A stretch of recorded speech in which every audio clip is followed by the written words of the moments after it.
سبحان الله والحمد لله ولا إله إلا الله.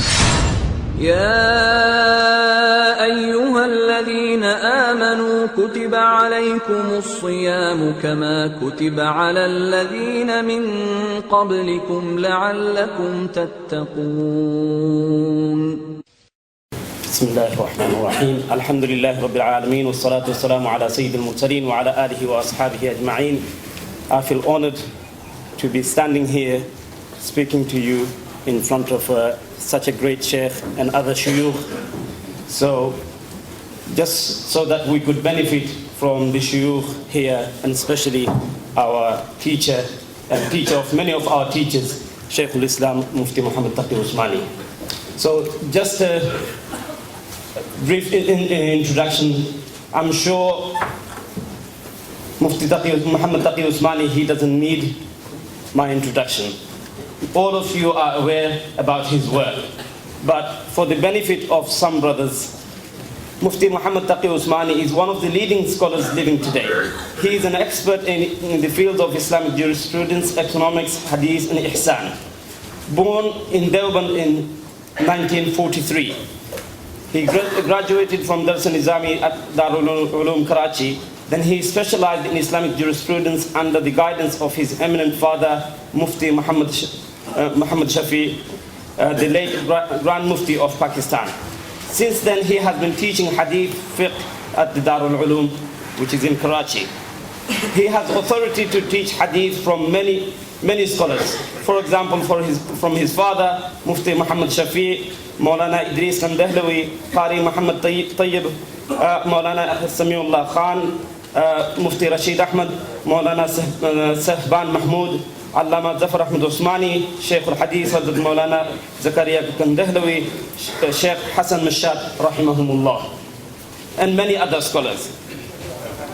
Mufti Muhammad Taqi Usmani also traversed the path of spiritual guidance under the guidance of Dr. Abdul Hayy Arifi and Maulana Musiullah Khan Sahab, and both of them are the Khulafa, disciples of Hakimul Ummah, Maulana Ashraf Ali Thanwi rahimahumullah. Mufti Sahab also holds degrees, LLB, law degree from Karachi University, and also Arabic, a degree in Masters in Arabic from Punjab University. Mufti Sahab has held many positions. Just to mention a few, he was the judge at the Sharia Appellate Bench of the Supreme Court of Pakistan till very recently. Currently, he is the Shaykh al-Hadith of Darul Uloom Karachi.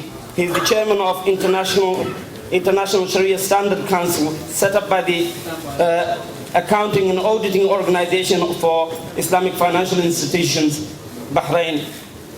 He is also a permanent member of International Islamic Fiqh Academy, Jeddah, sponsored by OIC, member of Islamic Fiqh Academy, Rabita Alami Islami, Mecca, chairman of Center for Islamic Economics, and he has many other institutions that he is affiliated with. To go through the list, it will take a long time. He has, along with that, he has a number of publications.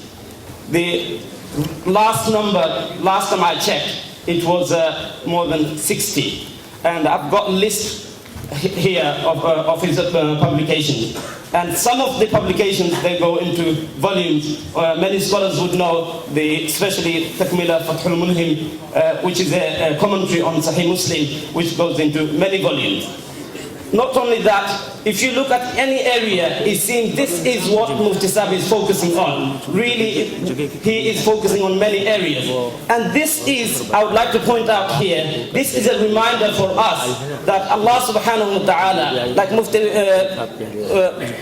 our Mufti Sahab, he spoke earlier that ulama are the mercy from Allah, and they receive special mercy from Allah subhanahu wa ta'ala. Through the mercy of Allah subhanahu wa ta'ala, they have barakah in their time, and because of the barakah in their time, they can achieve all this. So we are fortunate here this evening to be sitting in front of Mufti Muhammad Taqi Usmani. I pray to Allah subhanahu wa ta'ala, He gives us the ability to benefit from everything he says. We should write it down as much as we can, with our pen, physical pen, but more than that, we should write it in our mind and in our heart. So I pray to Allah subhanahu wa ta'ala, He gives us the tawfiq. Without any further ado, I would like to request Mufti Muhammad Taqi Usmani to deliver his valuable speech. Jazakumullah khairan.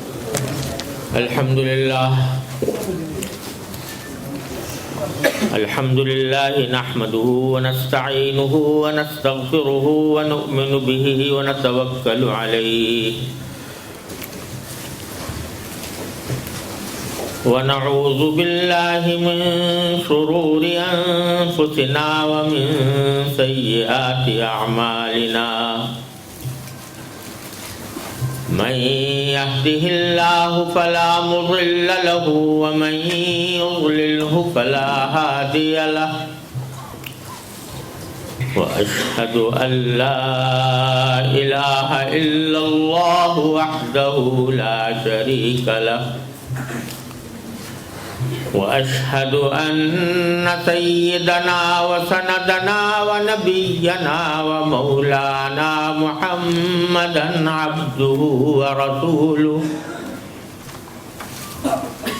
صلى الله تعالى عليه وعلى آله وأصحابه وبارك وسلم تسليما كثيرا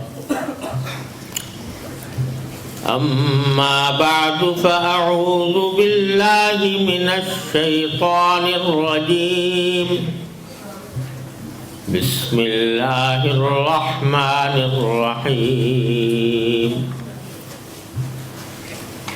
يا أيها الذين آمنوا كتب عليكم الصيام كما كتب على الذين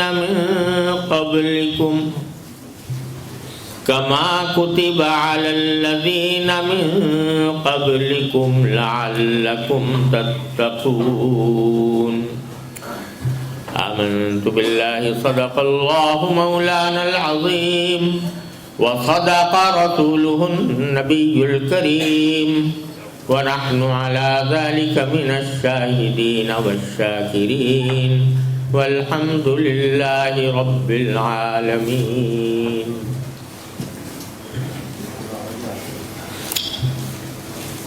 میرے محترم بزرگوں اور دوستوں، یہ میرے لیے بڑی خوشی اور سعادت کا مقام ہے کہ آج آپ حضرات کے ساتھ ملاقات کا بھی موقع مل رہا ہے اور کچھ گزارشات پیش کرنے کی بھی مجھے دعوت دی گئی ہے. مجھ سے فرمایا گیا کہ آج کے اس خطاب کا موضوع رمضان المبارک اور اس سے صحیح فائدہ اٹھانے اور اس کو اپنے لیے ایک نقطہ انقلاب بنانے کا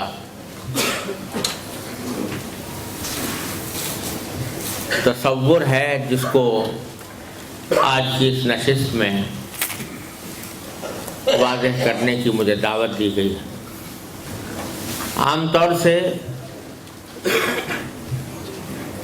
مجھے جب کبھی کہیں کوئی خطاب کرنے کا موقع ملتا ہے تو کسی فرمائشی موضوع یا فرمائشی عنوان پر خطاب کرتے ہوئے دل چلتا نہیں. یعنی اگر مجھے پابند کر دیا جائے کہ فلاں موضوع پر بات کرنی ہے تو اس کی طرف اتنا زیادہ طبیعت رواں نہیں ہوتی. لیکن عام طور سے جب کبھی کہیں کوئی بات کرنے کا موقع ملتا ہے تو میں اللہ جل جلالہ سے دعا کرتا ہوں کہ اللہ ایسی بات میرے دل میں بھی ڈال دیجئے اور زبان پر بھی جاری فرما دیجئے جو میرے حق میں بھی فائدہ مند ہو اور سننے والوں کو بھی اس سے فائدہ پہنچے۔ اسی دعا کے ساتھ میں آج کی گزارشات کا آغاز کرتا ہوں۔ اللہ تبارک و تعالی اپنے فضل و کرم سے وہی بات کہنے کی توفیق عطا فرمائے جو اس کی رضا کے مطابق ہو اور جس سے ہم سب کو فائدہ ملے۔ بات یہ ہے کہ ہم سب یہ دیکھتے ہیں کہ انسان اس دنیا میں آتا ہے، پیدا ہوتا ہے، بچہ ہوتا ہے، جوان ہو جاتا ہے، پھر رفتہ رفتہ بوڑھا ہو جاتا ہے اور پھر دنیا سے چلا جاتا ہے۔ اور بعض لوگ بڑھاپے تک بھی نہیں پہنچتے، جوانی ہی میں رخصت ہو جاتے، اور بعض بچپن میں دنیا سے چلے جاتے، لیکن جاتے سب ہیں۔ کوئی بھی انسان اس دنیا میں ہمیشہ رہنے کے لیے نہیں آتا، جو آتا ہے وہ جانے کے لیے آتا ہے اور کبھی نہ کبھی دنیا کو چھوڑ کر چلا جاتا ہے۔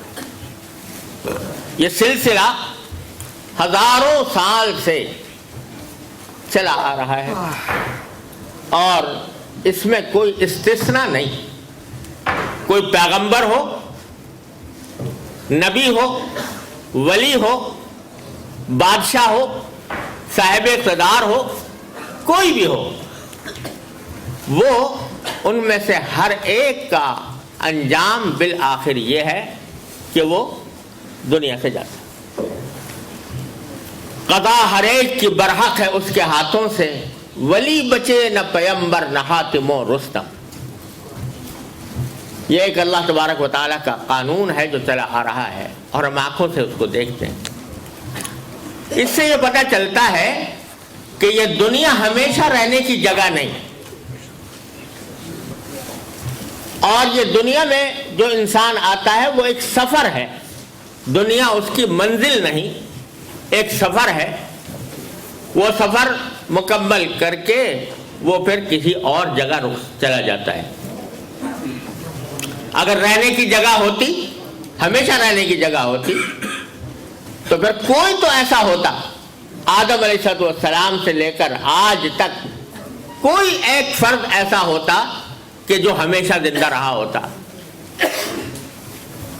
وَلَمَا جَعَلْنَا لِبَشَرٍ مِّن قَبْلِكَ الْخُلْدَ، قرآن کریم فرماتا ہے۔ نبی کریم سرورت عالم صلی اللہ علیہ وسلم سے خطاب کر کے فرمایا کہ آپ سے پہلے بھی ہم نے کسی بھی بشر کو، کسی بھی انسان کو ہمیشہ کی زندگی نہیں دی کہ وہ آئے تو مسلسل زندہ رہے۔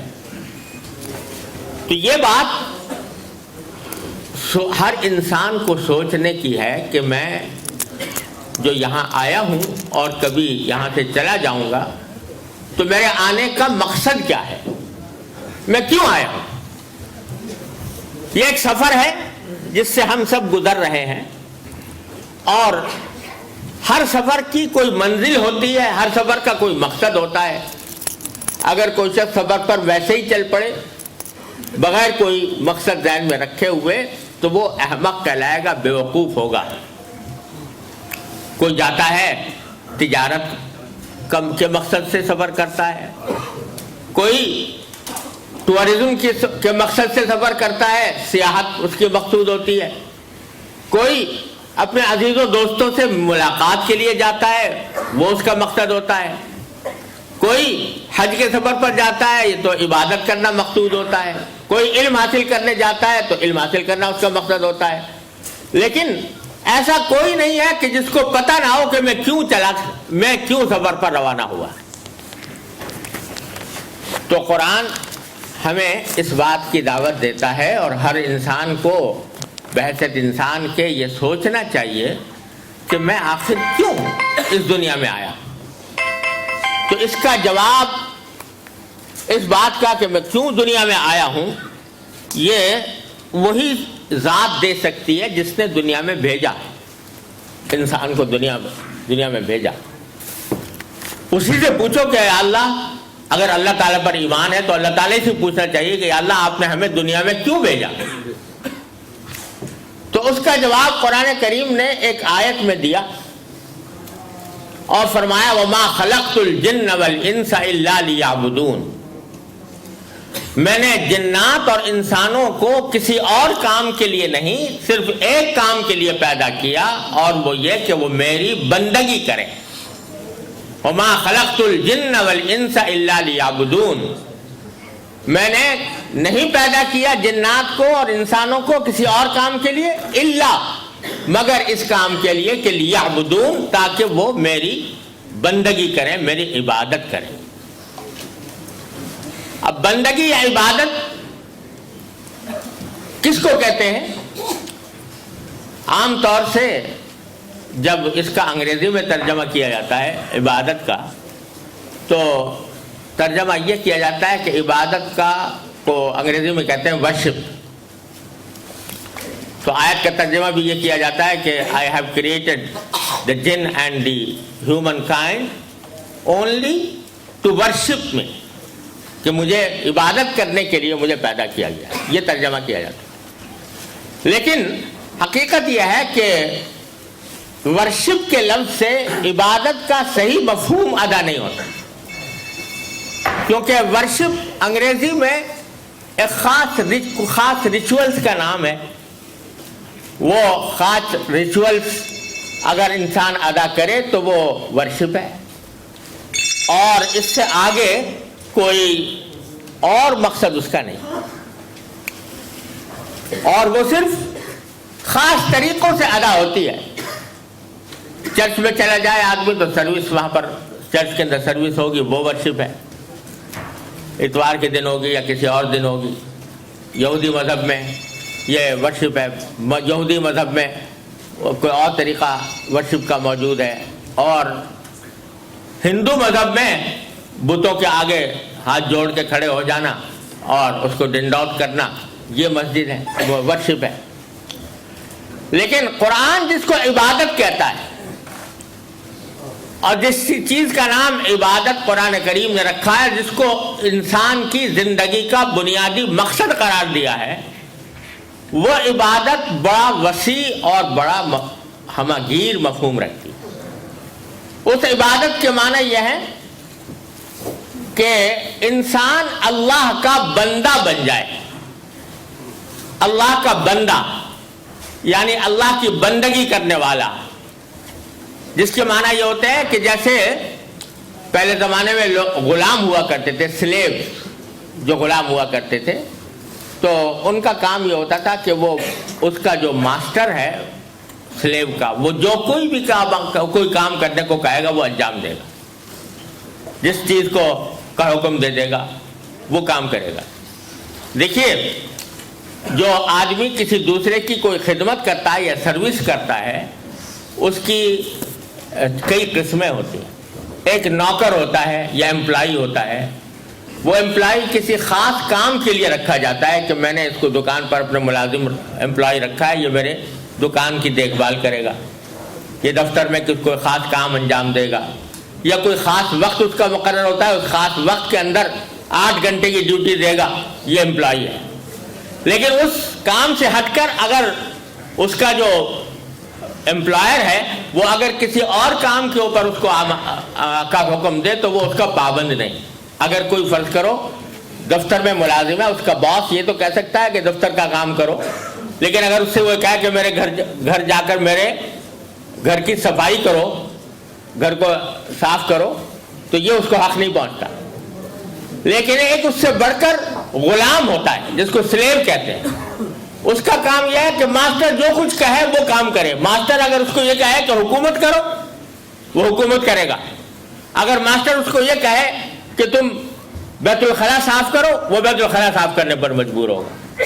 یہ غلامی کا تصور۔ لیکن اس سے بھی آگے ایک اور چیز ہے جس کو بندہ کہا جاتا ہے، اور وہ اللہ کا بندہ، کہ غلام اور تو ہر بات کی تعمیل کرتا ہے لیکن اس کو سجدہ نہیں کرتا، اس کی عبادت نہیں کرتا، بلکہ وہ صرف اس کے احکام کی تعمیل کرتا ہے۔ اور بندہ وہ ہے جو اس سے بھی آگے کہ اللہ تبارک و تعالیٰ کا جو حکم بھی آ جائے اس حکم کے اوپر وہ سر تسلیم خم کر دے، سر جھکا دے، اپنے آپ کو سرنڈر کر دے، اور جس طرح اللہ تبارک و تعالیٰ کا حکم ہے اسی کے مطابق زندگی گزارے. اس کا نام ہے بندگی، اس کا نام ہے عبادت. لہذا عبادت صرف مسجدوں کے ساتھ خاص نہیں، بلکہ عبادت زندگی کے ہر شعبے میں ہے. جب ایک شخص تجارت کر رہا ہے اور تجارت کے اندر وہ اللہ تعالیٰ کے احکام کے مطابق تجارت کرتا ہے تو وہ بھی اللہ کی بندگی کر رہا ہے.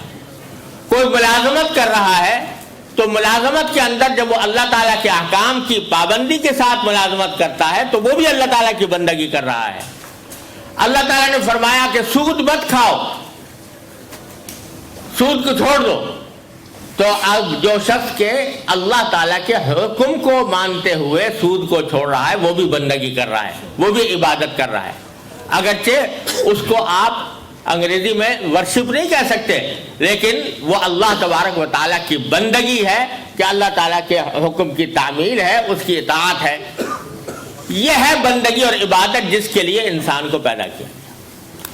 اور بندگی میں ایک خاص اہم بات یہ ہے کہ جب اللہ تبارک و تعالیٰ کا کوئی حکم آ جائے تو بندے کو یہ حق نہیں پہنچتا کہ اللہ میاں سے یہ پوچھے کہ اللہ یہ حکم آپ نے مجھے کیوں دیا، اس کی کیا وجہ ہے، اس کی کیا حکمت ہے. یہ بات پوچھنے کا حق نہیں رکھتا کوئی شخص. بے شک اللہ تعالیٰ کے ہر حکم میں حکمت ہے، فائدہ ہے، اور اس کا اللہ تعالیٰ کا ہر حکم کسی نہ کسی فائدے پر، مصلحت پر مبنی ہے. لیکن کسی شخص کا یہ کہنا کہ مجھے پہلے حکمت بتاؤ اور مصلحت بتاؤ، اگر یہ مصلحت میری سمجھ میں آئے گی تو میں حکم پر عمل کروں گا، نہیں سمجھ میں آئے گی تو نہیں کروں گا، تو یہ بندگی نہیں ہے. اور میں تو اس لیے میں کہہ رہا ہوں کہ آج کل عام طور پر جب شریعت کا کوئی حکم لوگوں کو بتایا جاتا ہے تو آج کل یہ سوال بکثرت ہوتا ہے.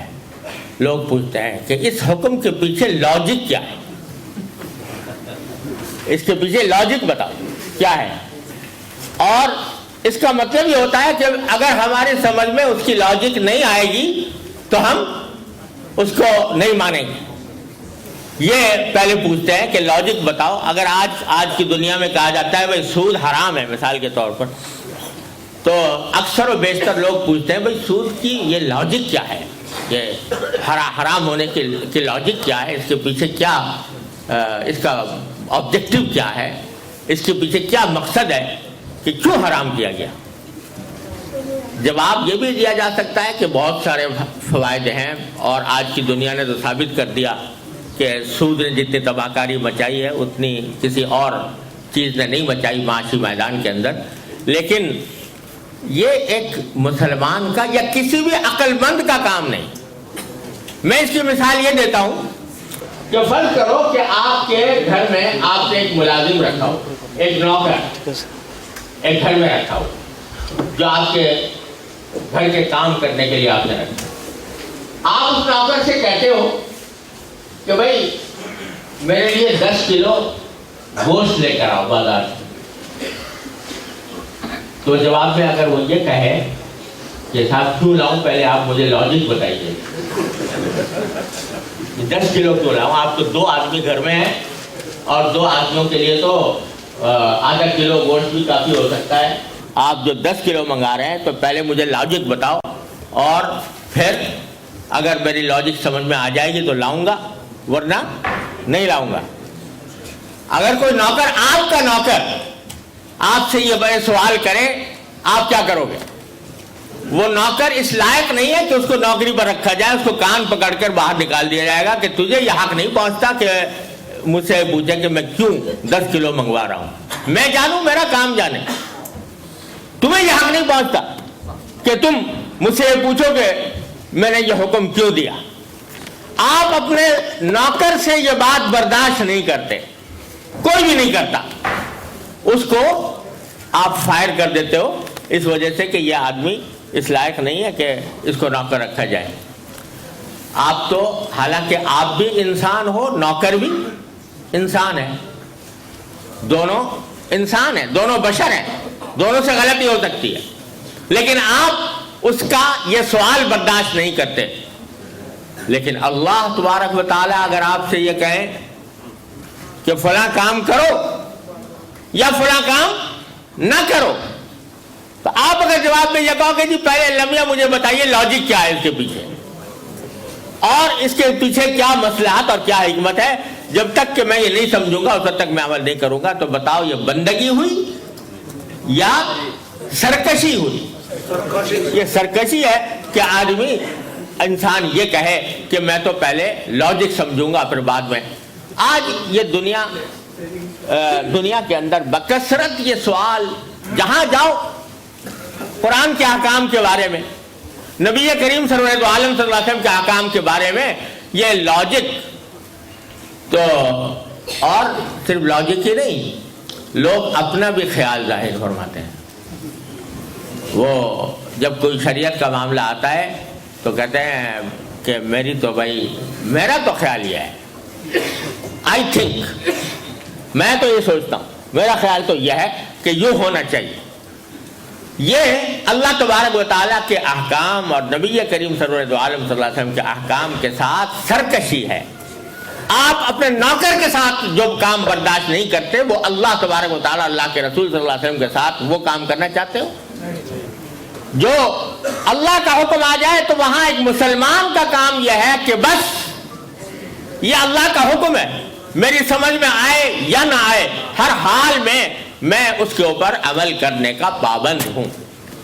دیکھو حضرت ابراہیم علیہ السلام کو حکم ملا، حضرت ابراہیم علیہ السلام کو حکم ملا کہ تم اپنے بیٹے کو ذبح کر دو. اپنے بیٹے کو یعنی حضرت اسماعیل علیہ السلام کو ذبح کرنے کا حکم ملا. یہ حکم ایسا تھا کہ اگر کوئی دوسرا ہوتا تو باقی پوچھ سکتا تھا کہ یا اللہ کیوں، کیا لاجک ہے اس کے پیچھے. بظاہر تو یہ حکم ایسا تھا کہ کسی بھی عقل کی ترازو پر پورا نہیں اترتا. اپنا بیٹا اس کو قتل کرنا بلا وجہ، اس کا کوئی جرم نہیں، اس نے کوئی اوفنس نہیں کیا، اس نے کوئی کرائم کمٹ نہیں کیا، اور کہا جا رہا ہے کہ اس انوسنٹ بچے کو قتل کر دو. یہ عقل کے بظاہر بالکل خلاف. اور جس کو قتل کرنے کا حکم ہو رہا ہے وہ نابالغ بچہ، وہ نابالغ بچہ ہے، مائنر ہے، وہ ابھی تک وہ بالغ بھی نہیں ہوا. اور چھوٹے بچوں کو قتل کرنا شریعت میں بھی اتنا حرام قرار دیا گیا کہ جو جنگ ہو رہی ہو نا کافروں کے ساتھ، کھلی جنگ ہو، جہاد، اس میں بھی نبی کریم صلی اللہ علیہ وسلم کا اسٹینڈنگ آرڈر تھا کہ کسی بھی بچے کو قتل نہ کرو. لا تقتلوا ولیدا ولا امرأة ولا شیخا فانیا. ہر لشکر جو جاتا تھا سرکار دو عالم صلی اللہ علیہ وسلم کی طرف سے، وہ ہدایت لے کر جاتا تھا کسی عورت کو قتل نہ کرنا، کسی بچے کو قتل نہیں کرنا، کسی بوڑھے کو قتل نہیں کرنا. یہ سرکار دو عالم صلی اللہ علیہ وسلم کا اسٹینڈنگ آرڈر تھا. یہ ہر اس لشکر کے لیے جو جہاد کے لیے جایا کرتا تھا. یہ تو اب نئی تہذیب والی بات ہے. نئی تہذیب کے جو نمائندے ہیں انہوں نے یہ طریقہ نکالا ہے کہ عورتیں ہوں یا بچے ہوں، اپنے مقصد کی خاطر جس کو چاہو قتل کر دو، جس کو چاہو بامبنگ کر دو، جس کے اوپر چاہو بمبارڈمنٹ کر دو، اور جس طرح چاہو قتل کر دو. لیکن سرکار دو عالم صلی اللہ علیہ وسلم کا حکم یہ تھا کہ کسی بچے کو قتل نہیں کرنا. تو حکم حضرت ابراہیم کو آ رہا ہے کہ نابالغ بچہ بھی اپنا بیٹا. لیکن پلٹ کر ابراہیم علیہ السلام نے یہ نہیں پوچھا کہ یا اللہ میاں کیوں، کیا لاجک ہے اس کے پیچھے، اور اپنے بیٹے سے پوچھا کہ بیٹا مجھے یہ حکم آیا ہے اللہ تعالیٰ کی طرف سے خواب میں کہ میں تم کو ذبح کر رہا ہوں، فانظر ماذا ترى. ان کا امتحان لیا کہ ذرا تم دیکھ کے بتاؤ تمہاری کیا رائے ہے، تمہارا کیا خیال. تو بیٹا بھی ابراہیم خلیل اللہ علیہ السلام کا بیٹا تھا. اور وہ بیٹا تھا جس کے صلب سے نبی آخر الزماں صلی اللہ علیہ وسلم تشریف لانے والے تھے. بیٹے نے بھی جواب میں یہ نہیں کہا کہ ابا جان کیوں، میں کیوں قتل ہو جاؤں، میں نے کیا جرم مجھ سے سرزد ہوا ہے. جواب میں انہوں نے بھی یہ کہا کہ یا ابت افعل ما تؤمر، ابا جان جو حکم ملا ہے اس پر عمل کیجئے اور میری فکر نہ کیجئے. ستجدونی انشاءاللہ من الصابرین، آپ مجھے انشاءاللہ صبر کرنے والوں میں پائیں گے، میں کوئی واویلا نہیں کروں گا. یہ تھا ابراہیم خلیل اللہ علیہ السلام، یہ تھے ابراہیم خلیل اللہ علیہ السلام، یہ تھے اسماعیل علیہ السلام. اور جب قرآن نے ان دونوں کے اس واقعے کا ذکر کیا تو کیا لفظ استعمال فرمایا؟ فلما اسلم وتلہ للجبین. جب باپ اور بیٹے دونوں نے اپنے آپ کو سرنڈر کر دیا، اپنے آپ کو سرنڈر کر دیا، سر جھکا دیا کہ آپ جو کچھ کہیں برحق ہے، تو وَتَلَّهُ لِلْجَبِينِ، اور ان کو پیشانی کے بل لٹا دیا. تو اللہ تعالیٰ نے فرمایا کہ یا ابراہیم قد صدقت الرؤیا، اے ابراہیم تم نے خواب کو سچا کر دکھایا. اور اسی کو دوسری جگہ فرمایا کہ قال له ربه اسلم قال اسلمت لرب العالمین.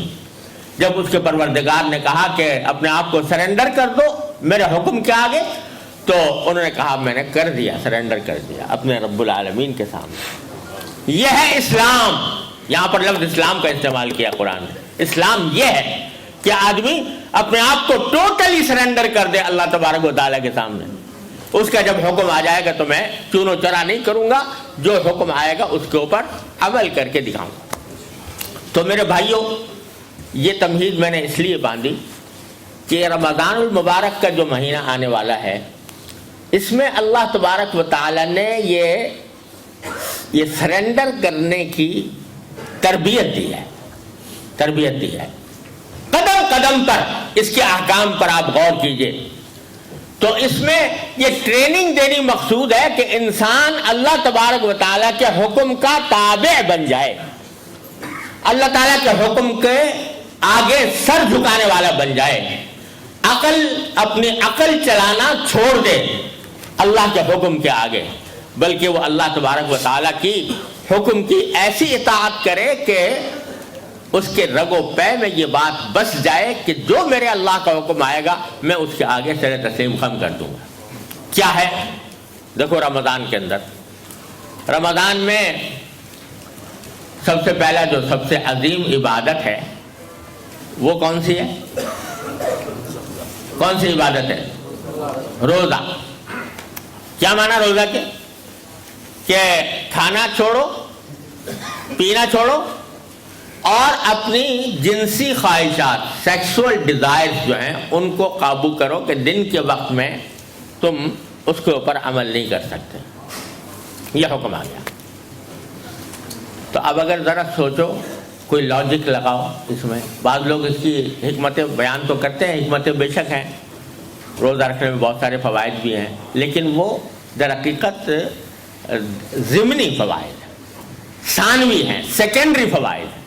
لیکن اصل فائدہ جو مقصود ہے وہ یہ ہے کہ جب ہم نے کہہ دیا کہ کھانا بند کر دو، فوراً بند کر دیا. یہ جو ہی بند کرنے کا حکم آیا بندے نے فوراً بند کر دیا. کس طرح کہ جب صبح صادق ہوئی، صبح ہوئی تو اس وقت حکم آ گیا کھانا بند کر. اب اگر فرض کرو صبح صادق ہو گئی اور 1 منٹ آدمی زیادہ کھاتا رہا، 1 منٹ 2 منٹ صبح صادق کے بعد کھاتا رہا، روزہ ہوگا؟